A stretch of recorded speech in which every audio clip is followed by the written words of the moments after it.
Facebook. Today we're going to talk, welcome YouTube too. Today we're going to be talking about filling out your California mandatory seller disclosures. My name is John McConnin. I'm a real estate attorney and a broker.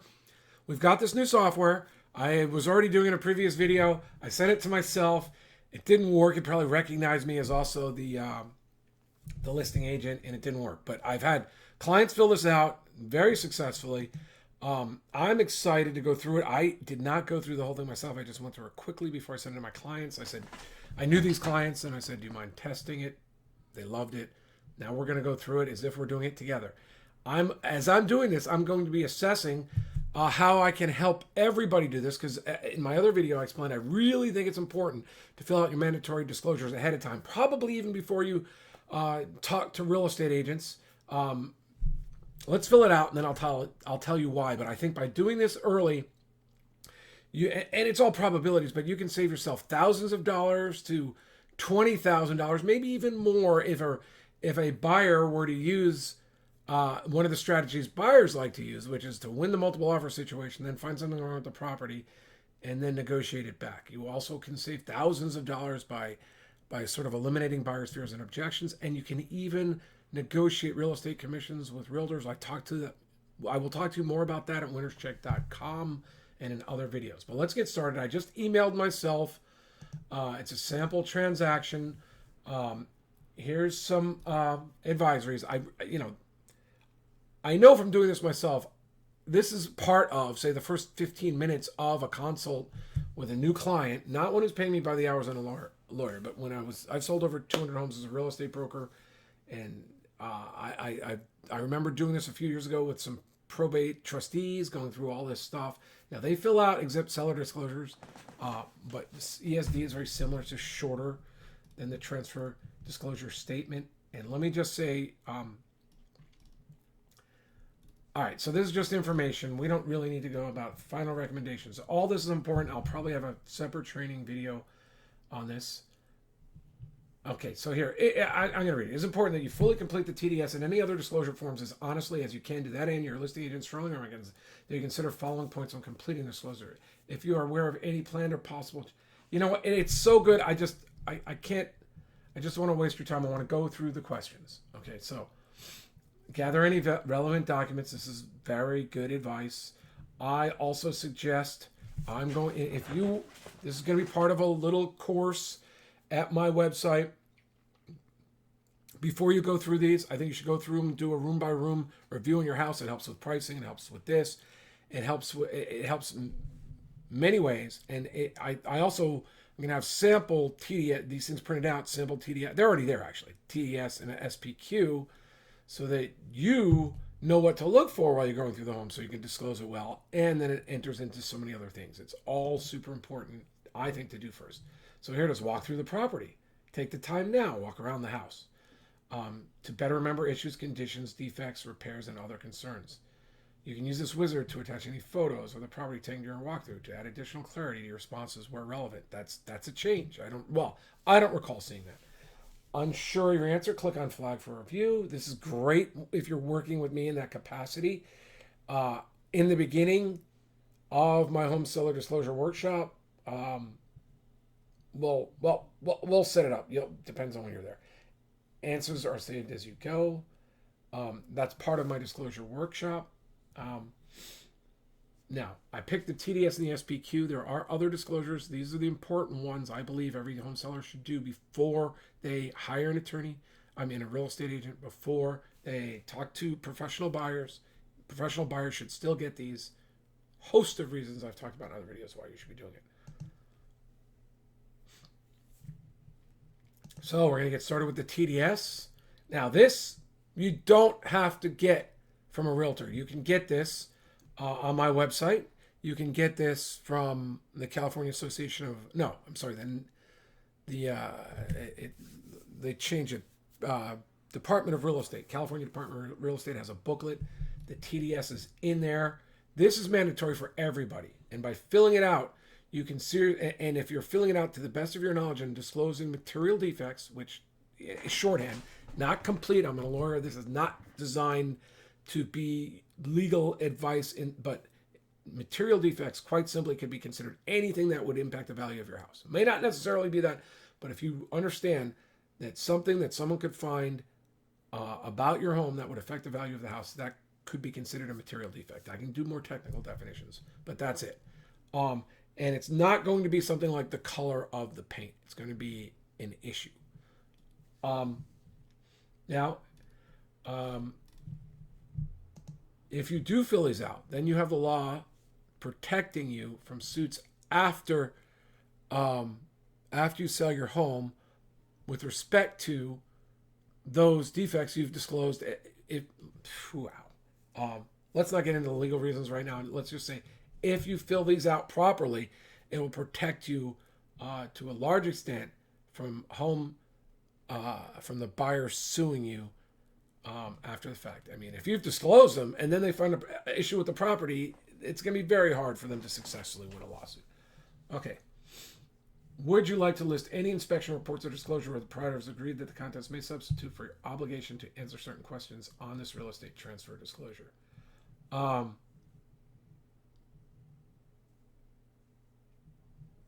Yeah. If you know nothing more than in those reports, you could do this. But I'm going to go don't know, right? So this goes into the report. If a seller's lock, you're buying the property. Let's say yes. You could have flagged it for a review. Now here's the appliances. This is great because this saves you. This is just going to save you so much time filling this stuff out by hand. It's going to be so much easier, so much neater. Probably going to look better. So you go through this. These are the things staying. These are the things going. It should be consistent. Hopefully you've already talked to your real estate agent about this, reviewed the listing contract, talked about the things that are going to be for sale, reviewed. That's why you want to do this before the purchase contract, by the way. Then your realtor has to take this stuff and make sure the listing is consistent with what you wrote here. Vitally important, because otherwise the issues come up. Oh, I didn't think that was going with the property. I want to sell it. No, it's too late. It's going with the property. Realtor made a mistake. That happens. I've spent a few $1,000s on clients. Maybe I made a mistake. Maybe they did. So it's been refrigerators and garages. It catches me a few times. Now you go over the sewage, the water supply, gas supply. This is just, to me, this is so good, right? I mean, it's a pain in the neck. One of these days, I'll also go over the forms. You'll see right in the forms, maybe on my website, to be able to download the form. You can see you have the choice, handwrite it or do it here. So this would be list other property items. So this is which following items does your property have? And this is, okay. Let's assume this is following items your property has that you're willing to transfer with the house, right? Honestly, this is the first time I'm filling this out as if it was my home. So, let's try this. So we've got a microwave I'm willing to go. The dishwasher is willing to go. We have a garbage disposal. We have washer dryer hookups. It's probably that. I wouldn't click it. I'd probably go check if I didn't know. We got central heating, central air. We've got exhaust fans in the kitchen for sure. We've got attic fans. So I could even write attic fans, right? No, messed that up. Public sewer, water supply city, gas supply utility, water heater,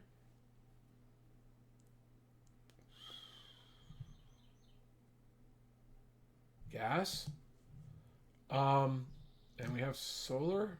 Depends on which water heater we're talking about, right? Because there's a pool heater. I would go with gas, and I'd explain that later. We have one that we probably don't use enough.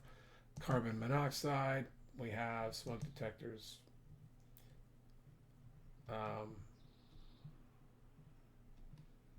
Garage. Okay, so anyway, you get the idea, right? So let's go to the next page. List other items. I don't know if solar was in there, but I talk about solar for the pool and solar for the roof. Let's go solar. I'll type it in again just so we'll get on to the next page.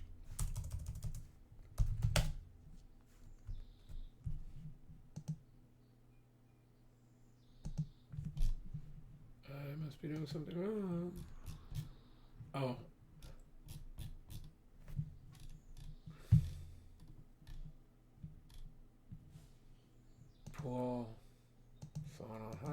no. Pool spa heater, fireplace.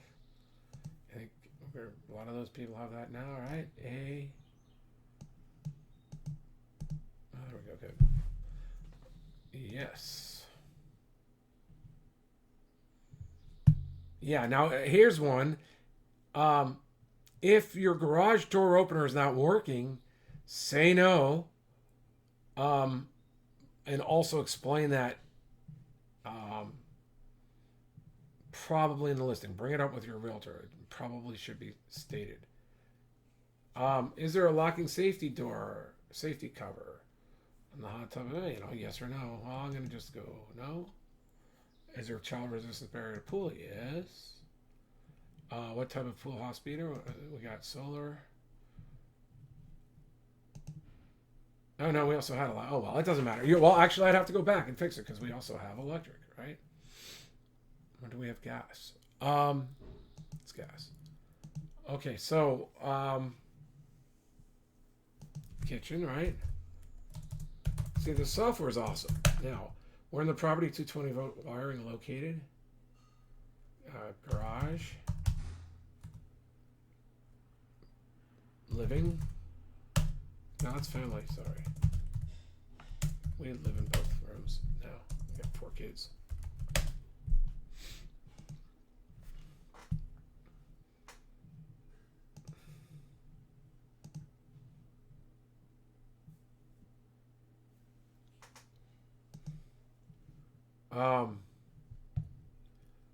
Yeah, it's like 40 years old.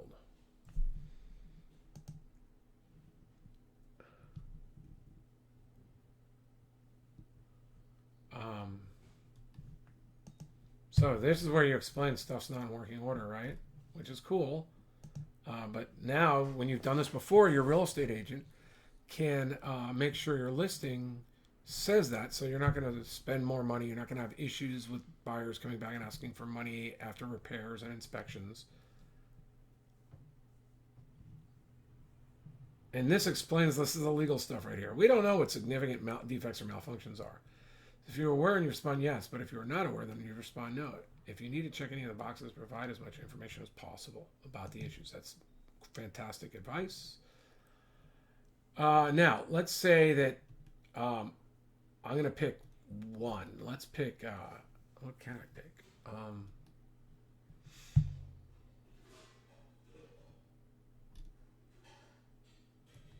Well, we had our roof repaired, and let's go and let's continue with that. Roof leaked, had it repaired,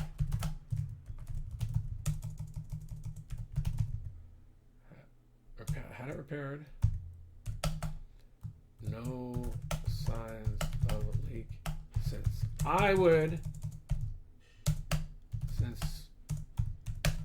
roof leaked, had it repaired in 2018 by relative. No signs by relative because we could not get roof repair people in. This was back when it was raining like crazy, and they were pushing it 4 months out. It kept raining, and it was crazy.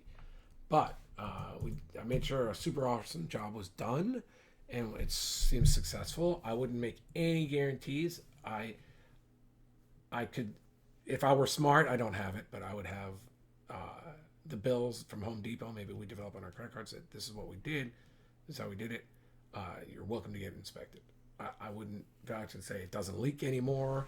I just, this is a tough one because it doesn't, right? We painted it, we know it, no signs of leak. I'm comfortable saying that. I'm a lawyer, but it would. It was a roof right over a room, right where if it came in, it would come into the room underneath it, and you could see the water. Now, it might just be better to just say, boom, had it repaired in 2018, and you could say with such and such company. I mean, don't need to make excess warranties unless you know what you're doing.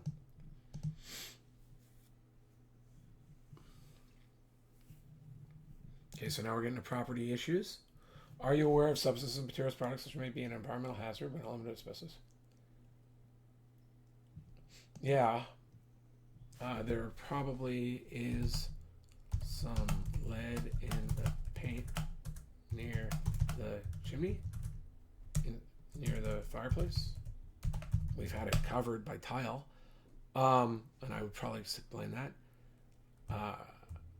Underneath the tile covering, underneath the tile, over the fireplace, and maybe asbestos or lead in paint.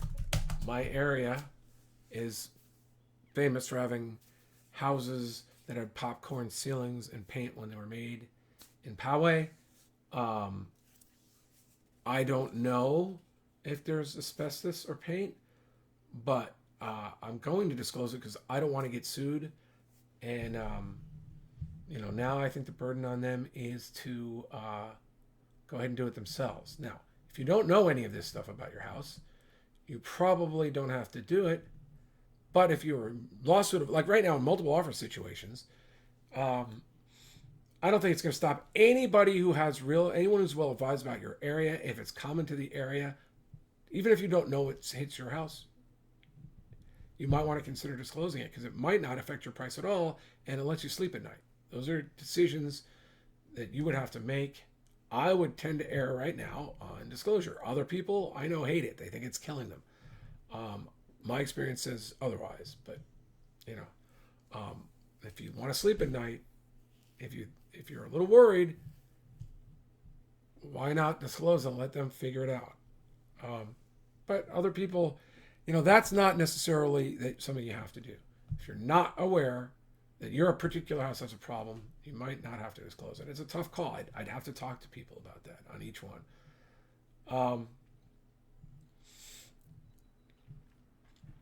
Yeah, we got fences. I don't even know who owns them. No.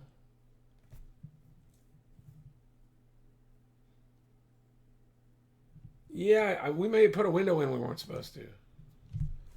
We may have put a window in that needed a permit. I later learned. I'm going to disclose it. It's a beautiful window. It brings more light to the room. If they want to get a structural engineer in here, they can. If the results tell me it's a problem, I'd probably pay someone to go back and put in more wood. I think my people probably did a good job, though.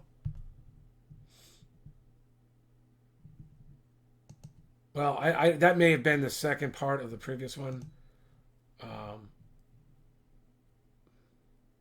Let's see. Yeah, I'm going to say put in a window. I would put in a window. Not sure if it needed a permit.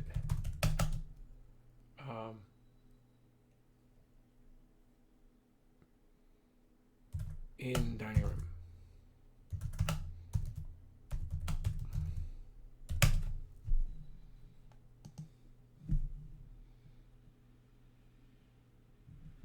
Nope.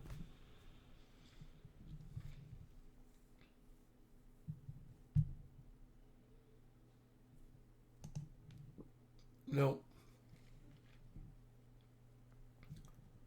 Yes. Backyard does not drain after heavy rainstorms fast. Backyard does not drain well after heavy storms. How could I mean, that's the first thing that came to mind how to propose it. Backyard does not drain well after heavy storms. The water pools in there before it goes through the drains. The drains probably need to be bigger or something.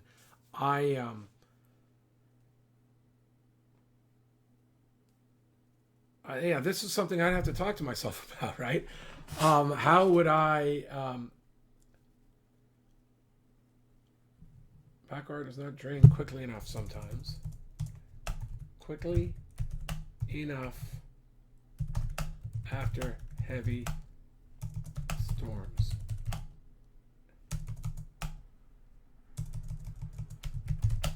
It pools on the concrete around the pool. So far, it has never made it into the house while living here. No, I'd leave that out. That's too much. If they ask, I'd say it's never been in the house, to my knowledge. It pools on the concrete around the pool. Yeah, it's good enough. I mean, we'd clean that up a bit, but that's the point. Nope.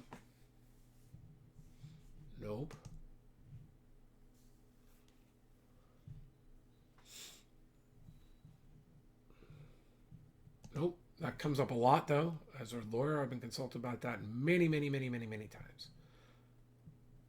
No.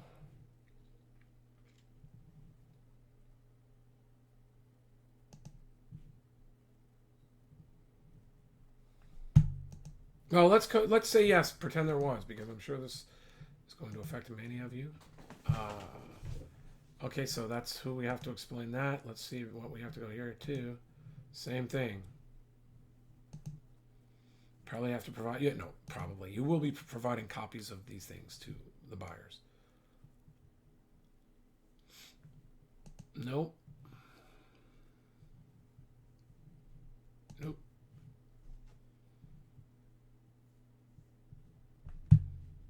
No.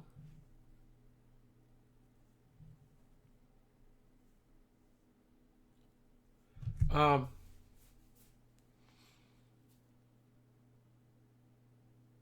I think we covered the things I'd have to disclose. So my answer is no. You might want to flag it for further review after talking to me or a realtor. I skipped 3 questions.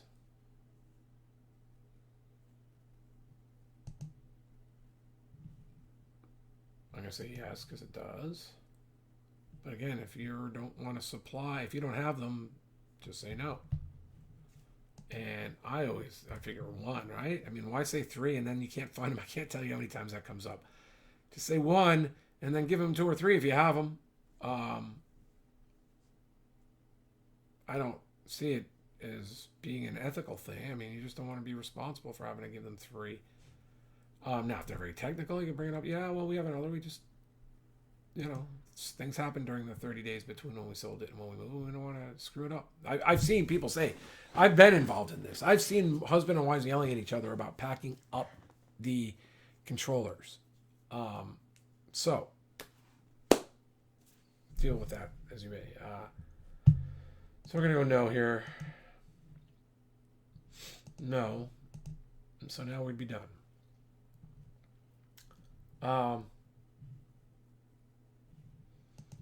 So now you can take a look at the PDF. Let's see how well this works. This is what you would be signing as a. Okay, so let's talk about this. Again, the TDS is required by all sellers. By doing it, you can meet iBuyers and other things saying, "Oh, don't worry about your disclosures." I know you should do and give your disclosures. I've been a renovator. I want to know. Even I've already budgeted big problems, or I have an idea because of the area. By doing the disclosures, you can establish credibility in the buyer's mind and get higher, stronger offers, have better negotiations. We just saw, filling that out, why it can be very important to present it to your realtor so they ahead of time. So 1, they can prepare your listing agreement and your MLS information better to suit your needs. They're now on a warning. Hey, I don't want this to go with the property, even though it's there. And it can also help you negotiate especially if you're working with us, we'll call up, try to get the best realtors or one you pick. We'll negotiate a referral fee, and I'll say we've prepared the disclosure. We've gone over this stuff. My clients are prepared to sell. They're ready. They're motivated. They've done all this with me. We talk to them about what you want specifically. Maybe you'll want them to follow the multiple offer negotiation process that I found works for a lot of clients. Maybe we'll talk to them. The agent might have a great one, a better one for properties like yours. We'll discuss all that, and then I'll seek a referral fee, and then we can share it so we can turn the best agents in your area into the cost of discount brokers, helping you sell for more and put more money in your pocket. Both ends. You know, sell for more, pay less. So this is what a real estate transfer disclosure form looks like. Now, in the next video, we're going to, this is so cool. This one doesn't take as long as the SPQ. Now, in the next video, which I'm going to do right away now, I'll probably have to have it up on my website. I'll probably have multiple videos. We're going to go over the SPQ at winnerscheck.com. And then we'll have an opportunity for you to use the software with me and an opportunity to follow up, whether that's through a group coaching. So if you've got issues, you put questions into our community and then I'll answer them. Or you'll come to a live coaching, or there'll always be the option of having me review them. So go to winnerscheck.com. This software is so good that I used to charge $400. It's going to be so much less than that. It'll be an absolute, I think it'll be a no-brainer for you to want to use the software. I'm going to break that up. It could be a nominal fee to use the software. Now, if you want my time, you know, I gotta make money. I gotta make a living. But the software, you know, I'm contemplating right now when you're seeing this, and I may raise it, may make it part of a package, but right now, I'm contemplating letting people fill this form out on their own. I don't know, under $50 even. It could be even less than that, significantly less than that. Okay, so now that you have to do. The next one's the California. If you're going to use the realtor forms, which I think you should in most circumstances, they require the SPQ, the seller property questionnaire. That's the other one I would prepare before hiring a realtor. You have other disclosures and forms. Escrow is going to want things. Your realtor is going to want things to protect their butt. Some of them will be part of a purchase offer. These are the things that you should do ahead of time. We'll discuss the SPQ in the very next video. I'm going to do it in the next 5 minutes. It'll also be at winnerscheck.com.